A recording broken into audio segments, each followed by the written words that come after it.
स्वागत है आपका इस वीडियो में। और यहाँ आप स्क्रीन पर देख रहे हैं कि एक सैटेलाइट अर्थ के आसपास सर्कुलर ऑर्बिट में रिवॉल्व कर रही है। कैसे? सर, अर्थ उसको क्या दे रहा होगा? सेंट्रिपिटल फोर्स, और ये सर्कल में घूम रही है। किस वेलोसिटी से घूमती है? जिस वेलोसिटी से ये ऑर्बिटिंग करती है उसको हम कहते हैं ऑर्बिटल वेलोसिटी। अब बच्चा सोच कर देखो, सैटेलाइट आराम से बढ़िया बढ़िया सर्कुलर ऑर्बिट में घूम रही है। तुमने इसके अंदर कुछ ऐसा किया कि इसकी वेलोसिटी बढ़ा दी या इसकी वेलोसिटी घटा दी। सोच कर देख भाई, अगर आप इसकी वेलोसिटी को बढ़ा दो या इसकी वेलोसिटी को घटा दो तो क्या होगा? तो इसका पाथ थोड़ा सा चेंज हो सकता है, इसका ऑर्बिट चेंज हो सकता है ना? इसी पर अपन बातें करेंगे। आ जाओ जरा देखो ध्यान से इसको। मान लो इस सैटेलाइट की जो वेलोसिटी है उसको मैं लिख रहा हूं VSS, सैटेलाइट वेलोसिटी।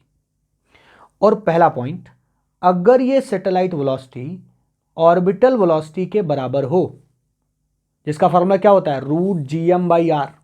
अगर ये इसके बराबर है तो सिंपल बढ़िया मस्त कैसा पाथ गेन करेगा? सर्कुलर पाथ, सर्कल में आराम से घूमेगा, कोई दिक्कत नहीं। लेकिन अगर तुमने इस सैटेलाइट की वेलोसिटी को ऑर्बिटल वेलोसिटी से क्या कर दिया? ऑर्बिटल वेलोसिटी से थोड़ा ज़्यादा कर दिया तो क्या होगा? लेकिन एक बात का ध्यान रखें, हमने ऑर्बिटल वेलोसिटी से ज़्यादा किया है लेकिन इसके वेलोसिटी से कम रखा। इसके वेलोसिटी क्या होती है? वो वेलोसिटी जिस पर कि ये सैटेलाइट क्या हो जाएगी? अर्थ के बाहर ही चला जाएगा, अर्थ के इन्फ्लुएंस एरिया से बाहर हो जाएगा, एस्केप कर जाएगा। तो दूसरा पॉइंट है, सैटेलाइट की वेलोसिटी ऑर्बिटल वेलोसिटी से ज़्यादा बट इसके वेलोसिटी से कम। तो पता ही सैटेलाइट क्या करेगी? ये सैटेलाइट अपना पाथ सर्कुलर नहीं रखेगी।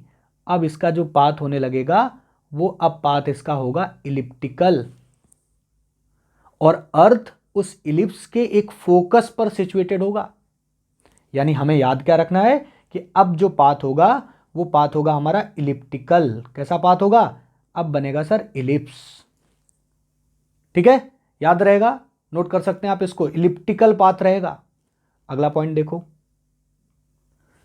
सर, मान लो मैंने इस सैटेलाइट की वेलोसिटी को इसके वेलोसिटी के बराबर ही कर दिया।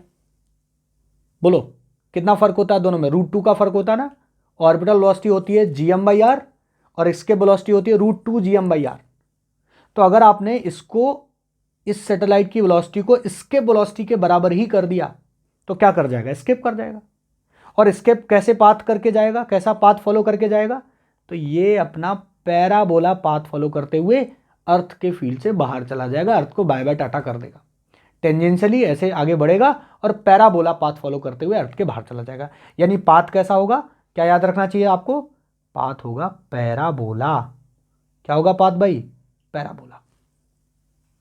एक बच्चे ने कहा सर, अगर हम इस सैटेलाइट की वेलोसिटी को इसके वेलोसिटी से भी ज्यादा कर दें,